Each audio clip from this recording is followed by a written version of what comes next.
ایک کمال کا میں آپ کو واقعہ سناتا ہوں، حضرت موسیٰ علیہ نبینا علیہ الصلوۃ والسلام کے دور کا واقعہ ہے۔ اللہ کریم نے آپ کو حکم دیا کہ اے موسیٰ فلاں علاقے میں جاؤ، میرے ایک ولی کا انتقال ہو گیا ہے، تو اس کا جا کر نماز جنازہ ادا کرو، غسل کفن کا انتظام کرو۔ آپ ادھر گئے، آپ نے جب غسل کفن کے لیے کوشش کی تو لوگ کہنے لگے آپ کدھر آ گئے، یہ تو بڑا گناہگار، بڑا بدکار اور زمانے کا بیکار شخص ہے، آپ اس کا جنازہ پڑھنے آئے۔ بہرحال آپ نے وہ سارا کچھ کر دیا۔ پھر اللہ سے کہا کہ یا اللہ بندے تو یہ کہہ رہے ہیں تیرا نافرمان تھا، گناہگار تھا، اور تو فرماتا ہے تیرا ولی۔ اللہ نے فرمایا موسیٰ بات یہ بندے بات تو صحیح کر رہے ہیں، یہ جو کہہ رہے ہیں نا یہ سب ٹھیک کہہ رہے ہیں، مگر بات یہ ہے کہ اس بندے نے مرنے سے پہلے جب اس کی وفات کا وقت قریب آیا نا تو 5 کلمات کے ذریعے اس نے مجھے پکارا، اے موسیٰ میں نے ان 5 کلموں کی وجہ سے اس کی مغفرت فرما دی۔ حضرت موسیٰ نے کہا یا اللہ مجھے 5 سینٹنس بتا دے، مجھے وہ 5 کلمات بتا دے کہ صدیاں گناہ کر کے اتنے بڑے گناہگار کو صرف 5 کلموں کے لیے بخش دیا تو نے۔ اب ذرا ان 5 سینٹنس کی خوبصورتی، ڈیپتھ اور اللہ سے کنیکٹیوٹی سمجھیے گا۔ کاش یہ بات سمجھ آ جائے کہ توبہ کہتے کس کو ہیں، اللہ سے کنیکٹیوٹی کسے کہتے ہیں۔ ہم کانوں کو ہاتھ لگانا یا اللہ میری توبہ، ہمارے تو سٹائل ہی دوسرے ہیں نا۔ توبہ کسی اور شے کا نام ہے، توبہ کے لیے کوئی بہت بڑا اہتمام کرنے کی ضرورت نہیں ہے، بس دل سے ایک بار پکارنے کی ضرورت ہے، سچی پکار ہو جائے، ایک بار سچی کنیکٹیوٹی ہو جائے، وہ کریم پچھلے سارے گناہ معاف فرما دیتا ہے۔ اس پتہ ہے گناہگار نے وہ 5 جملے کیا کہے؟ وہ کہتا ہے اللہ تو جانتا ہے کہ میں نیکوں سے محبت کرتا ہوں اگرچہ خود نیک نہیں ہوں، ذرا سوچئے، میں خود نیک نہیں ہوں مگر تو جانتا ہے مجھے نیکوں سے پیار بڑا ہے۔ دوسرا سینٹنس کیا تھا؟ یا اللہ تو جانتا ہے میں گناہگاروں سے بغض رکھتا ہوں، فاسقوں سے بغض رکھتا ہوں حالانکہ میں خود گناہگار ہوں۔ سمجھ رہے بات کو؟ اپنے گناہوں کا اعتراف، اقبال جرم ہے۔ بندے کو کہو تو گناہگار، بتا میں کدھر گناہگار بھائی، مجھ سے بڑا تو نیکی کوئی، ہم تو پہلے یہی ماننے کے لیے تیار نہیں کہ میرے گناہ کتنے ہیں۔ اللہ کی بات دنیا سے چھپا لو، اللہ سے چھپتا نہیں کچھ، ادھر اقبال کریں، ادھر مانیں، ایکسپٹ کریں۔ ہاں دنیا کی عدالت میں اگر ہم کہیں جا کے اپنا جرم ایکسپٹ کر لیں سزا سنائی جاتی ہے۔ سبحان اللہ، میرے رب کی رحمت کے انداز ہی نرالے ہیں، اس کی عدالت کے دستور نرالے ہیں۔ کوئی سچے دل سے جا کے مان لینا یا اللہ میں سب سے بڑا گناہگار، اس کی رحمت اس کی بخشش فرما دیتی ہے۔ اس نے کہا کیا کہا؟ یا اللہ ہوں بڑا گناہگار، میں گناہگاروں سے نفرت رکھتا ہوں مگر مولا خود بھی گناہگار ہوں۔ تیسرا جملہ کیا تھا؟ یا رب اگر مجھے معلوم ہو جائے نا کہ میرے جنت میں داخل ہونے سے تیری ملکیت میں کوئی کمی آ جائے گی تو پھر میں تیری جنت کا کبھی تجھ سے سوال نہیں کروں گا، کیونکہ مجھے پتا ہے تیری جنت بہت بڑی ہے، مجھے داخل کر کے تیرا کچھ بھی نہیں جانا، تیرا کچھ نہیں جانا، میرا بیڑا پار ہو جانا ہے، تو پھر میں تجھ سے کیوں نہ مانگوں، مجھے بخشنے میں تیرا کیا جائے گا، تو کریم، تیری جنت بہت بڑی، تیری رحمت بہت بڑی۔ تو یا اللہ مجھے اگر یہ معلوم ہو جائے کہ مجھے جنت میں داخل کرنے سے تیری ملکیت تھوڑی ہو جائے گی پھر میں جنت نہیں مانگوں گا۔ چوتھا سینٹنس کیا تھا؟ یا رب اگر مجھے معلوم ہو جائے کہ میرے جہنم میں داخل ہونے سے تیری ملکیت میں اضافہ ہو جائے گا تو میں جہنم سے تیری پناہ بھی نہیں مانگوں گا۔ اگر جہنم میں ڈالنے سے تیری ملکیت میں، تیرے ملک میں اضافہ ہو رہا ہے تو پھر مجھے ڈال دے جہنم میں راضی ہوں، مگر مجھے پتا ہے کہ مجھے جہنم میں ڈالنے سے تیری ملکیت میں کوئی اضافہ نہیں ہوگا، تو ویسے ہی مالک ہے، تو ویسے ہی خالق ہے، سب کچھ تیرا ہے۔ اور آخری جملہ سنیے، وہ کیا کہتا ہے؟ یا رب اگر تو مجھ پر رحم نہیں کرے گا تو پھر کون کرے گا؟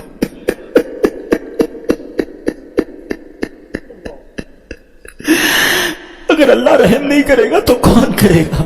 آج اس کی رحم کی بھیک لینے تو آئے ہیں، آج اس کے کرم کی خیرات لینے تو آئے، ہم مانتے ہیں یا اللہ، ہم سب ایکسپٹ کرتے ہیں، ہم نے بہت گناہ کیے، ہم نے بہت خطائیں کی، لوگوں سے ڈر لگتا رہا کہ کوئی دیکھ نہ لے، مالک معلوم تھا تو دیکھ رہا ہے، پھر بھی ہم نے گناہ کیے، دروازے بند کر کے گناہ کیے، لائٹ آف کر کے گناہ کیے، علاقے تبدیل کر کے گناہ کیے، ہم سب مانتے ہیں مولا، مگر یہ پتا ہے ہمیں بخش دے گا تو تیری رحمت میں کمی نہیں آئے گی، تیرا جائے گا کچھ نہیں، ہم بھی تیرے بندے ہیں، ہم بھی تیرے بندے ہیں، تیرے محبوب کے امتی ہیں مولا، تو رحم نہیں کرے گا تو کون رحم کرے گا؟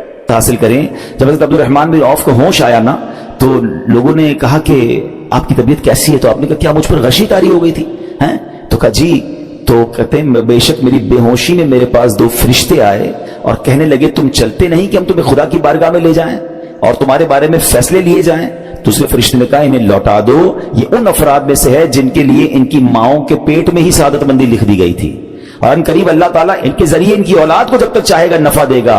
اس کے بعد آپ رضی اللہ تعالیٰ ایک مہینہ مزید زندہ رہے، اس کے بعد انتقال ہوا۔ تو پتہ چلا کہ آپ کی والدہ نے نماز پڑھی، اللہ سے مدد مانگی، اور آپ کو اللہ نے ایک نئی زندگی عطا فرمائی۔ تو آپ اپنی زندگی میں اس پریکٹس کو آج اس آیت سے دیکھیں، ہم نے کرنا کیا ہے؟ ہم جب بیان میں آئیں تو صرف بیان نہیں سننا ہے، ہم نے اللہ نے مجھے کہا کیا ہے، ہم اس ٹاپک کو لے کے اسی لیے چل رہے ہیں نا کہ میرے رب نے ڈائریکٹلی مجھ سے کیا بات کی ہے۔ تو آج اس آیت میں یہ لیسن مل رہا ہے کہ جب کسی پرابلم میں ہے، کلیمٹی میں ہے، تو اللہ کی طرف جانا ہے اور نماز سے مدد چاہنی ہے۔ وَاسْتَعِينُوا بِالصَّبْرِ وَالصَّلَاةِ۔ اچھا اب آپ دیکھیں پیارے آقا کی نماز کی کیسی عادت تھی، بادل گرجتے تھے، آندھی چلتی تھی، کسی بری خبر کی اطلاع آ رہی ہوتی تھی، نبی پاک نماز کی طرف چلے جاتے۔ اچھا مجھے بتائیں نماز استسقاء کیا ہے؟ بارش نہیں ہو رہی ہے، پیارے آقا نماز پڑھا رہے ہیں۔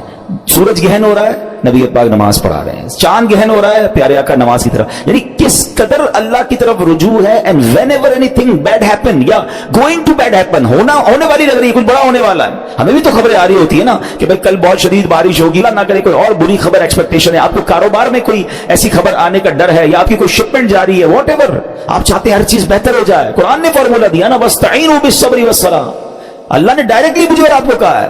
تو from now on words make your practice کہ میں نے انشاءاللہ نماز سے مدد لینی ہے، اور آپ اپنی آنکھوں سے دیکھیں گے، آپ اللہ سے عرض بھی کریں کہ اللہ تو نہیں قرآن میں کہا ہے مدد لے، میں نے کھڑا ہو گیا نماز کے لیے، تو نماز سے آپ نے مدد لینی ہے۔ اچھا اب اس کے بعد آیت کا جو سیکنڈ پارٹ ہے کہ صبر سے مدد لینی ہے، اور آگے کیا فرمایا؟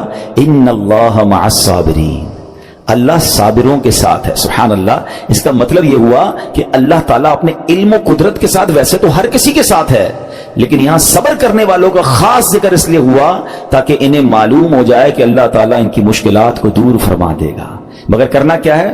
صبر کرنا ہے۔ اچھا اب صبر کے بارے میں دو باتیں بڑی اہم ہیں کہ صبر نارملی ہم جب بھی صبر کے بارے میں سنتے تو صبر ہم کہتے ہیں یار تکلیف آئی ہے صبر کرو، یقیناً یہ بھی صبر ہے، مگر صبر کی ایک اور قسم بھی ہے جو اس سے بھی سپیریئر ہے، جو اس سے بھی افضل ہے، اور وہ کیا ہے؟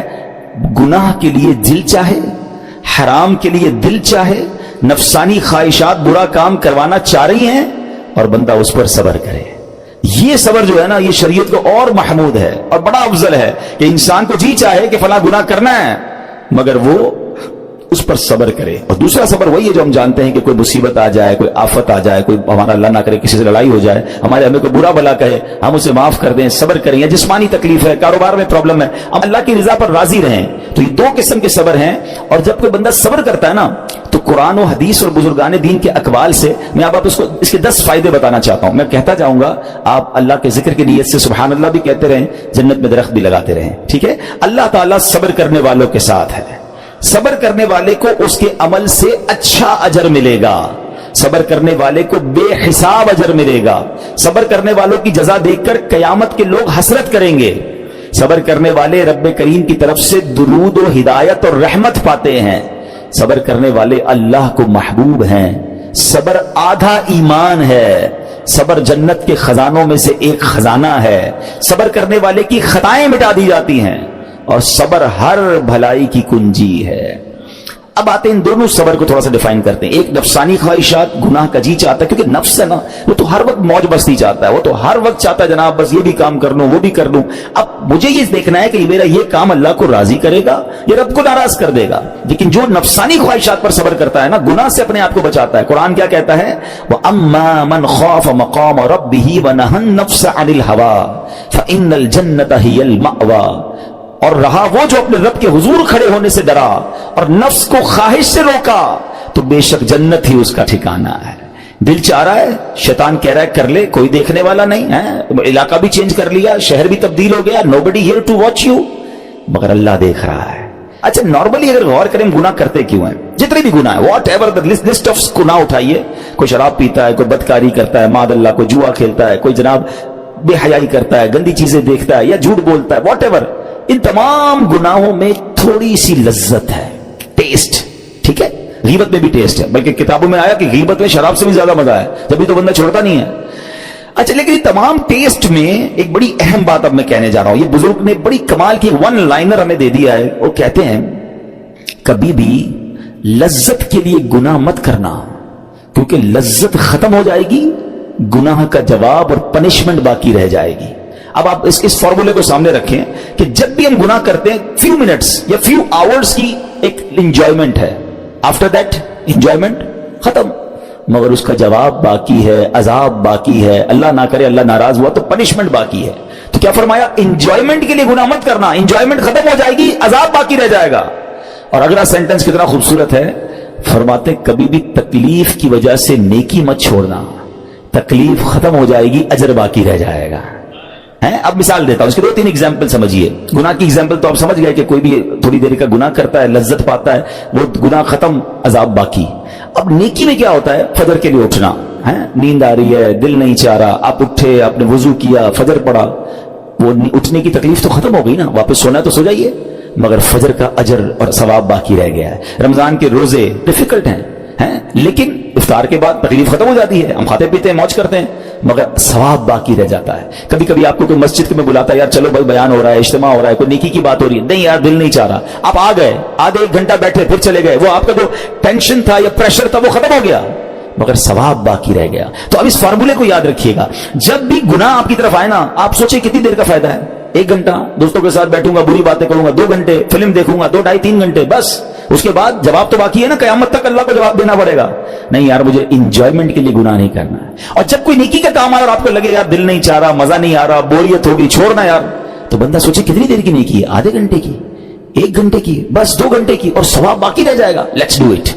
اگر یہ بات سمجھ آ گئی نا آپ کو تو انشاءاللہ دیکھیے گا گناہ سے بچنا اور نیکیاں کرنا آسان ہو جائے گا۔ تو اب کیا فرمایا قرآن نے کہ جس نے اپنے نفس کو روکا، کیا خوبصورت آیت ہے، وَأَمَّا مَنْ خَافَ مَقَامَ رَبِّهِ وَنَهَى النَّفْسَ عَنِ الْهَوَىٰ، اب رہا وہ جو اپنے رب کے حضور کھڑے ہونے سے ڈرا اور نفس کو خواہش سے روکا، تو بے شک جنت ہی اس کا ٹھکانہ ہے۔ اور ایک اور جگہ کمال سے فرمایا وَلِمَنْ خَافَ مَقَامَ رَبِّهِ جَنَّتَانِ، مبارک ان کو جو اللہ سے ڈرتے ہیں نا، صبر کرتے ہیں، گناہ نہیں کرتے، رک جاتے ہیں۔ قرآن کہتا ہے جو اپنے رب کے حضور کھڑے ہونے سے ڈرے اس کے لیے 2 جنتیں ہیں، 1 نہیں 2 جنتیں ہیں۔ سورہ رحمان کی آیت ہے۔ تو پتا چلا کہ نفس کو روکنا یہ آسان بھی نہیں ہے، ہاں دل بہت چاہتا ہے، مگر یہ صبر جو ہے نا، ان اللہ مع الصابرین کا جو معراج ہے، جو ٹاپ آف دا لسٹ صبر ہے، وہ یہ صبر ہے۔ اچھا اب آتے ہیں ایک اور صبر کی صورت کہ اب آپ کو کسی نے غصہ دلا دیا، برا بھلا کہا، یا آپ کے مزاج کے خلاف بات ہو گئی، اب آپ نے روکنا ہے اپنے آپ کو، اب غصے کا اظہار نہیں کرنا، لڑائی نہیں کرنی، گالی کا جواب گالی، اینٹ کا جواب پتھر، انگریزی کا مقولہ ہے نا ٹٹ فور ٹیٹ، جیسے کو تیسا، نہیں، یہ ہماری شریعت ہمیں نہیں سکھاتی۔ اچھا آج کل کسی کو کہو نا یار آپ کیوں یار لڑائی کر رہے ہیں، بھائی میں جواب نہ دوں تو لوگ سمجھیں گے کمزور آدمی ہوں، مجھے اپنا روب بھی تو رکھنا ہے، میں بھی تو پتا چلے کون ہوں، اپنا بتاؤں تو صحیح کون ہوں۔ سچی بات پتہ کیا ہے، جو ٹٹ فور ٹیٹ کرتا ہے، گالی کا جواب گالی سے دیتا ہے نا، وہ واقعی بتا دیتا ہے وہ کون ہے، وہ اپنا تعارف کروا رہا ہوتا ہے کہ یہ بھی ایسا ہے، میں بھی ویسا ہی ہوں، او بھائی۔ اچھا پھر ایک اور عجیب جملہ بڑا مشہور ہے آج کل، جناب ہم شریف کے ساتھ شریف ہیں، ہم بدماش کے ساتھ بدماش ہیں۔ مجھے آج تک سمجھ نہیں آئی یہ کون سا بٹن لگا ہوا ہے آپ کے اندر کہ شریف کے ساتھ آپ شریف ہو جاتے ہیں، بدماش آتا تو آپ بھی بدماش ہو جاتے ہیں۔ جناب والا شریف آدمی شریف کے ساتھ بھی شریف ہوتا ہے، بدماش کے ساتھ بھی شریف ہوتا ہے، جب بھی تو وہ غلط آدمی اچھا ہوگا نا۔ نبی پاک علیہ الصلوۃ والسلام نے گالیاں سن کر دعائیں دی ہیں، پتھر برسانے والوں کو بھی دعائیں دی ہیں، مگر ہم تو تیار ہی رہتے ہیں یار میں بتاؤں گا اس کو میں کون ہوں، ایک گالی دی ہے میں اس کے ساتھ پوچھتے کو گالیاں دوں گا، تو پھر آپ بھی ویسے ہی ہوگا نا جناب۔ حدیث پاک کیا ہے، ہو از مور اسٹرانگر، ہو از مور پاورفل۔ اللہ کے حبیب علیہ الصلوۃ والسلام فرماتے ہیں کہ بہادر وہ نہیں، یہ بخاری شریف کی حدیث ہے، بہادر وہ نہیں جو پہلوان اور دوسرے کو پچھاڑ دے، بلکہ بہادر وہ ہے جو غصے کے وقت اپنے آپ کو قابو میں رکھے۔ اصل بہادری یہ ہے۔ تو اگر آپ نے واقعی صبر سے مدد لینی ہے، ان اللہ مع الصابرین کا مجدہ لینا ہے، تو بدلے نہیں لینا ہے، معاف کرنا ہے۔ ذرا مل کر میرے ساتھ شب قدر کی دعا دہرائیے گا، اللہم انک عفو کریم تحب العفو فاعف عنی، اللہم انک عفو کریم تحب العفو فاعف عنی، اللہم انک عفو کریم تحب العفو فاعف عنی۔ What is the meaning? اس دعا کا معنی کیا ہے؟ اللہم انک عفو، اے اللہ تو معاف کرنے والا ہے، تحب العفو معافی کو پسند کرتا ہے، فاعف عنی، اللہ مجھے بھی معاف کر دے۔ ہم کیا کہہ رہے ہیں اللہ سے، اللہ مجھے معاف کر دے اور میرے سارے اگلے پچھلے گناہ معاف کر دے، مگر دیر از اے کوسچن، آپ نے معاف کر دیا سب کو؟ بندہ کہتا نہیں میں تو انتظار میں بیٹھا ہوں, میں تو موقع کی تلاش میں, بس موقع ملے پھر بتاؤں گا میں کون ہوں. ہاتھ میں آ نہیں رہا بندہ, ٹرائی کر رہا ہوں کسی جگہ آ جائے, بس کوئی اس کے پیسے ویسے آ جائیں, کوئی اس کا معاملہ میرے پاس آ جائے, بس پھر دیکھو کیا کرتا ہوں. بیٹھے اس انتظار میں بیٹھے بہت سارے لوگ, کمال ہے یار. یعنی دشمنیاں پالی ہوئی ہیں, رشتہ داریاں کاٹی ہوئی ہیں, دوستوں کے پاس جا نہیں رہے ہیں, میاں بیوی میں لڑائی ہے, ایک سوری کے لیے بیوی گھر بیٹھی ہے, وہ کہتی شوہر سوری کہہ دے تو میں آ جاؤں گی, شوہر کہتا ہے بیوی معافی مانگ لے تو میں لے آؤں گا. ارے بھائی کوئی بھی آگے بڑھ کے معافی پکڑ لو بھائی, اللہ سے معافیاں مانگ رہے ہو, بندوں کو معاف کرنے کے لیے کوئی تیار نہیں ہے. مجھے خود بتائے نا یہ کیسی دعا ہے کہ اللہ تو مجھے معاف کر دے, میں نے کسی کو معاف نہیں کرنا. یہ بنتی ہے دعا؟ اللہ سے پتہ ہے کیا کہیں, اے اللہ میں نے بندہ ہو کر تیرے سارے بندوں کو معاف کر دیا ہے, تو سب سے بڑا معاف کرنے والا ہے نا, اللہ تو بھی مجھے معاف کر دے. Look at the way to talk, یہ مزہ ہے نا بات کرنے کا, پھر دعا کرنے کا لطف بھی آئے گا آپ کو. تو دشمنیاں نہ رکھیں, غصے پر قابو پائیں, معاف کریں. ایک حدیث سن لیجئے, لرزا دیتی ہے, ڈرا دیتی ہے. اللہ کے نبی علیہ الصلوۃ والسلام فرماتے ہیں جو رحم نہیں کرتا اس پر رحم نہیں کیا جاتا, حدیث کا خلاصہ ہے, اور جو معاف نہیں کرتا اسے معاف نہیں کیا جاتا. اب بتائیے ہم معاف کرتے ہیں, ہم رحم کرتے ہیں, ہم کہتے ہیں اللہ ہم پر رحم کرے, ہم کسی پر رحم نہ کریں, نہیں ہوگا رحم. پہلے اپنے اندر تو لائیے یہ باتیں. اب ایک آیت سنیے گا, اس کے تحت ایک واقعہ, اور پھر میں بیان کو کنکلوڈ کرتا ہوں. اللہ کریم ارشاد فرماتا ہے الذین ينفقون فی السراء والضراء والکاظمین الغیظ والعافین عن الناس واللہ یحب المحسنین. قرآن میں رب فرماتا ہے وہ جو خوشحالی اور تنگ دستی میں اللہ کی راہ میں خرچ کرتے ہیں. یہ بڑی خوبصورت بات ہے, یہ غریب اسلامی بھائیوں کے لیے بھی مدنی پھول ہے. امیر تو خرچ کرتا ہے نارملی, غریب خرچ نہیں کرتا اللہ کی راہ میں. ہمارے قبلہ مفتی قاسم صاحب نے تفسیر قرآن صراط الجنان میں ایک بڑی پیاری بات لکھی. آپ کہتے ہیں پوری دنیا کے امیروں کا سروے کر لینا, ان کی جو پیسے بڑھنے کی ایک وجہ یہ بھی ہوتی ہے کہ وہ کہیں نہ کہیں چیریٹی کر رہے ہوتے ہیں, مدد کر رہے ہوتے ہیں. وہ مدد اور وہ نیکی ان کے پیسے بڑھا رہی ہوتی ہے. اور پوری دنیا کے غریبوں کا سروے کریں تو ان میں سے بڑی تعداد وہ جو خرچ ہی نہیں کرتی ہے اللہ کی راہ میں. کہتے ہیں ہم کیا خرچ کریں, ہم تو غریب ہیں, ہم پر لوگ خرچ کریں. میں آپ کو فارمولا دے رہا ہوں اور یہ قرآن سے دے رہا ہوں. جو تنگی میں بھی اللہ کی راہ میں خرچ کرتے ہیں, جو خوشحالی میں بھی خرچ کرتے ہیں. آپ تنگی میں آپ روپیہ خرچ کریں, یہ نہیں کہتے آپ 10,000 روپے خرچ کریں, جتنی آپ کی حیثیت. یہ کاروبار ہے, آپ 1 روپیہ دیں گے اور آئے گا, آپ 10 روپے دیں گے اور آپ کسی نہ کسی نیکی کے کام میں خرچ کرتے رہیں, آپ غربت سے باہر آ جائیں گے. If you want to take out yourself from that problem, آپ آئے اللہ کی راہ میں خرچ کرنا شروع کریں. قرآن کہہ رہا ہے کہ جو تنگی اور خوشحالی میں اللہ کی راہ میں خرچ کرتے ہیں. اگلا پارٹ کتنا خوبصورت ہے, فرمایا والکاظمین الغیظ والعافین عن الناس, فرمایا اور غصہ پینے والے اور لوگوں سے درگزر کرنے والے. انعام کیا ہے, واللہ یحب المحسنین, اور اللہ نیک لوگوں سے محبت فرماتا ہے. اور پھر ہاں زندگی میں کلیمٹیز, پرابلم, بیماریاں, مشکلیں, قرآن خود کہتا ہے کہ من قریب تمہیں آزمائیں گے. کبھی بیماری آئے گی, کبھی بھوک آئے گی, کبھی مال کم ہو جائیں گے, کبھی ڈسٹربنس آئے گی, خوف آ جائے گا. تو بی ریڈی فار دیٹ, صبر کرنا ہے, کیونکہ اللہ نے فرمایا وبشر الصابرین, صبر کرنے والوں کے لیے خوشخبری ہے. تو اللہ کرے کہ یہ بات ہمیں سمجھ آ جائے اور ہم اس آیت پر عمل کرنے والے بن جائیں تو زندگی بڑی آسان ہو جائے گی. یہاں ایک میں عقیدے کی بات بھی کلیریفائی کر دوں. کچھ لوگوں کو بعض اوقات کنفیوژن ہوتی ہے یا لوگ کنفیوژن کریٹ کرتے ہیں. مجھے ایک بات بتائیے گا کہ اللہ کیا کہہ رہا ہے, وَاسْتَعِينُوا بِالصَّبْرِ وَالصَّلَاةِ, اے ایمان والو صبر سے اور نماز سے مدد چاہو. کیا صبر اور نماز خدا ہیں؟ بتائیے, نہیں ہے نا, اللہ تو نہیں ہے. ہم صبر اور نماز کی عبادت تو نہیں کرتے. تو جب قرآن کہہ رہا ہے کہ صبر اور نماز سے مدد مانگو, تو غیر اللہ سے مدد مانگنے کا درس تو ہمیں قرآن دے رہا ہے. تو اس کا مطلب یہ ہوا کہ اللہ کے سوا کسی چیز سے یا کسی شخصیت سے مدد لینے کا مقصد یہ نہیں ہوتا کہ ہم اس کی عبادت کر رہے ہیں. اگر آج کے دور میں کوئی اللہ کے نبی سے کہتا ہے کہ یا رسول اللہ انظر حالنا, یا بھر دو جولی میری یا رسول اللہ, تو یہاں کوئی شرک کی بات نہیں ہے. کیوں کہ یہاں یہ نیت نہیں ہے کہ ہم ان کو خدا مان رہے ہیں, یا یہ بھی نیت نہیں ہے. ایک بات, ایک عقیدہ کلیئر کر دیتا ہوں. پوری دنیا میں عاشقان رسول کا یہی عقیدہ ہے کہ کوئی نبی, کوئی صحابی, کوئی ولی اپنی طرف سے کسی کو کچھ نہیں دے سکتا. وہ سب رب کے محتاج ہیں, اللہ کسی کا محتاج نہیں ہے. جو اللہ کا ہے وہ اس کا اپنا ہے. ہاں اللہ نے اپنے مخصوص بندوں کو کچھ عطائیں کی ہوئی ہیں, کچھ پاورز دیے ہوئے ہیں, وہ اللہ کی عطا سے اگر کسی کو تقسیم کرتے ہیں تو اس میں کوئی پرابلم نہیں ہے. قرآن کہہ رہا ہے اے ایمان والو صبر اور نماز سے مدد چاہو. یہاں ایک اور بات سمجھنی ہے. دنیاوی طور پہ بھی کیا ہوتا ہے کہ آپ کسی باس ہوتا ہے, اپنے کسی مینیجر کو پاور آف اٹارنی دے دیتا ہے کہ یہ تمہارے پاس اس پراپرٹی کا پاور ہے, تمہارے پاس فلاں چیز کا پاور ہے. وہ اس پاور کے بہاف پر وہ کام کر دیتا ہے, مگر کوئی یہ نہیں کہتا کہ he is the owner. Actually he have attorney, he have power of attorney. بالکل ہمارا بھی عقیدہ یہ ہے کہ اللہ نے اپنے کچھ مخصوص بندوں کو, اپنے پیاروں کو کچھ اختیارات عطا فرمائے ہیں, اور جب وہ ان اختیارات پر عمل کرتے ہیں تو ایکچولی وہ اللہ ہی کی عطا ہے. ہاں دنیا میں اگر کوئی یہ سمجھتا ہے کہ کوئی شخصیت یا کوئی بزرگ یا کوئی اللہ والے اپنی طرف سے دیتے ہیں، رب کا اس میں کوئی دخل نہیں، تو یہ شرک ہے، یہ بات درست نہیں ہے. ہمارا سب کا عقیدہ یہ ہے کہ جو کچھ دنیا میں اگر کسی ولی نبی صحابی کے پاس ہے وہ رب کا دیا ہوا ہے، رب کی عطا ہے، رب ان کو دیتا ہے، رب کو کوئی نہیں دیتا.